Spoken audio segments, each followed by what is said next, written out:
ከበሽታ ጋር ተያይዘው የሚመጡ ውስብስብ የጤና ችግሮች የሚከተሉት ናቸው።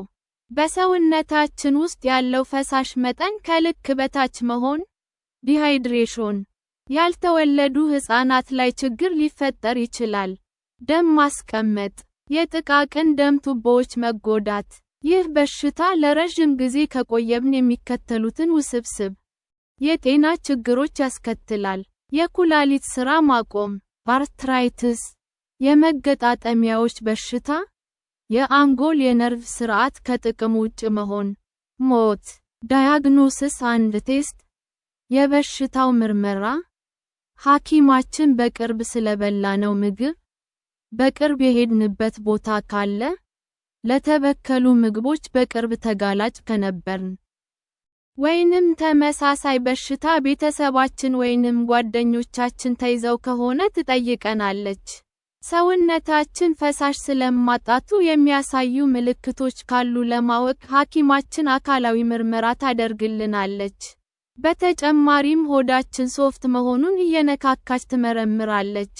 ሐኪማችን የሰገራ ናሙና ትወስድና በውስጡ ፓራሳይቶች፣ ጀርሞች፣ መርዞች፣ ደም ካለበት ትመረምራለች።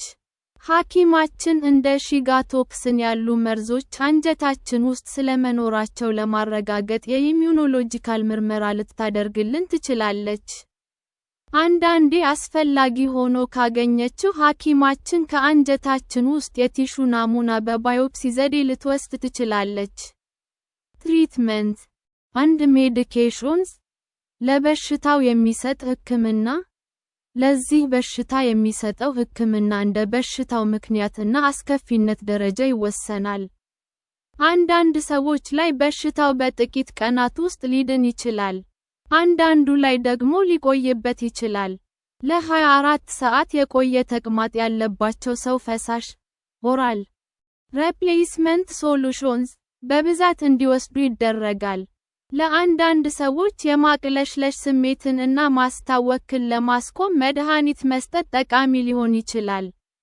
ለምሳሌ ሎፔራማይድ፣ ኢሞዲዩም እና ፔፕቶ-ቢዝሞል የሚባሉ መድኃኒቶች ተቅማጥን እና ማቅለሽለሽን ለመቀነስ ይጠቅማሉ። በሽታው የተከሰተው በባክቴሪያ ምክንያት ከሆነ ጸረ ባክቴሪያ መድኃኒት መውሰድ ጠቃሚ ነው። እርጉዝ ከሆንን ጸረ ባክቴሪያ መድኃኒት መውሰድ ባክቴሪያ ወደ ጽንሱ እንዳይገባ ይረዳል። ፕሬቬንሽን በሽታው እንዳይዘን መከላከያ ዘዴ የሚከተሉትን ነገሮች መተግበር ይህንን በሽታ ለመከላከል ጠቃሚ ነው። እጃችንን እና የምግብ ማብሰያና መመገቢያ ዕቃዎቻችንን በሳሙናና በውሃ በደንብ ማጠብ። ፍራፍሬ እና አትክልቶችን ከመመገባችን በሳሙናና በውሃ በደንብ ማጠብ። የተረፉ ምግቦችን ገና ካልተዘጋጁ ምግቦች ጎን አለማስቀመጥ። ቀኑ ያለፈበት የታሸገ ምግብ አለመመገብ። ስጋን እስከ 180 ዲግሪ ፋራናይት ሙቀት አብስሎ መመገብ።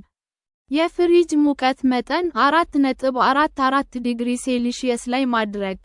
ፍሪጅ ውስጥ መግባት ያለባቸው ምግቦች በ2 ሰዓት ውስጥ ካላስገባናቸው ሊበላሹ ይችላል። እስኪሻለን ጠጣር ምግቦችን አለመመገብ።